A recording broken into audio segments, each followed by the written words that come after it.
اعوذ باللہ من الشیطان الرجیم بسم اللہ الرحمن الرحیم سبحان اللہ وبحمدہ سبحان اللہ العظیم وبحمدہ استغفر اللہ الف لام میم اللہ لا الہ الا هو الحی القیوم اللہم صلی علی محمد وعلی آل محمد کما صلیت علی ابراہیم وعلی آل ابراہیم انک حمید مجید اللہم بارک علی محمد وعلی آل محمد کما بارکت علی ابراہیم وعلی آل ابراہیم انک حمید مجید رب اشرح لی صدری ویسر لی امری واحلل عقدۃ من لسانی یفقہوا قولی۔ السلام علیکم ورحمۃ اللہ وبرکاتہ۔ سورہ مزمل کا ترجمہ بیان کیا جا رہا ہے، آیت نمبر 1 سے لے کر آیت نمبر 20 تک۔ شروع اللہ کے نام سے جو بڑا مہربان نہایت رحم والا ہے۔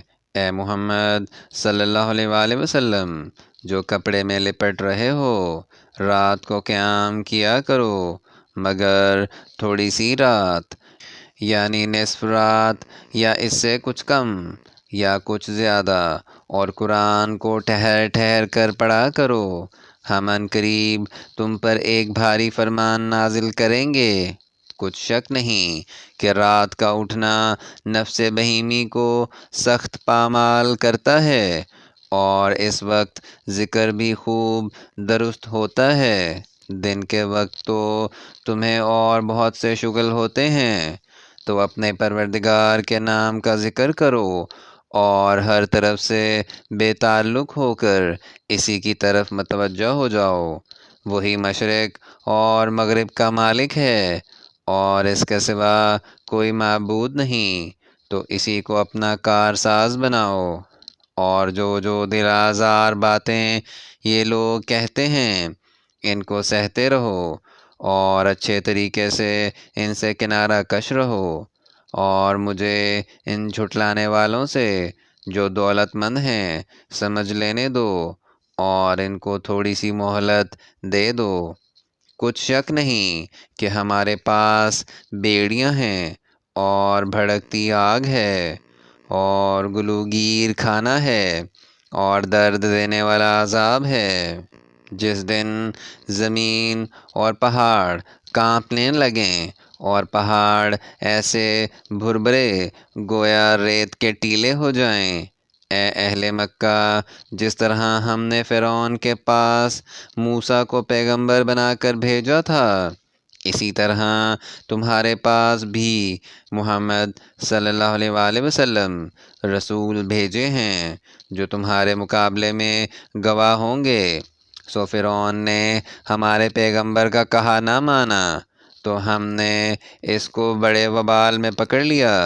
اگر تم بھی ان پیغمبر کو نہ مانو گے تو اس دن سے کیوں کر بچو گے جو بچوں کو بوڑھا کر دے گا اور جس سے آسمان پھٹ جائے گا۔ یہ اس کا وعدہ پورا ہو کر رہے گا۔ یہ قرآن تو نصیحت ہے، سو جو چاہے اپنے پروردگار تک پہنچنے کا راستہ اختیار کر لے۔ تمہارا پروردگار خوب جانتا ہے کہ تم اور تمہارے ساتھ کے لوگ کبھی 2/3 رات کے قریب اور کبھی آدھی رات اور کبھی تہائی رات قیام کیا کرتے ہو، اور اللہ تو رات اور دن کا اندازہ رکھتا ہے۔ اس نے معلوم کیا کہ تم اس کو نبھا نہ سکو گے، تو اس نے تم پر مہربانی کی، پس جتنا آسانی سے ہو سکے اتنا قرآن پڑھ لیا کرو۔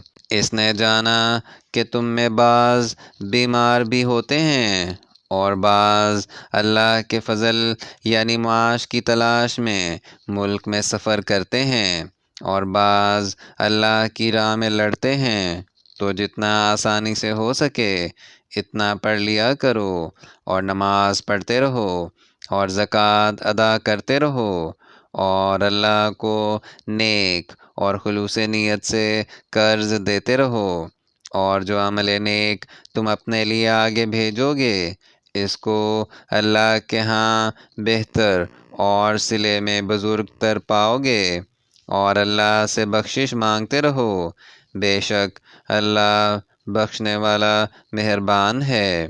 یہاں تک سورہ مزمل کا ترجمہ آیت نمبر 20 تک بیان کر دیا گیا ہے۔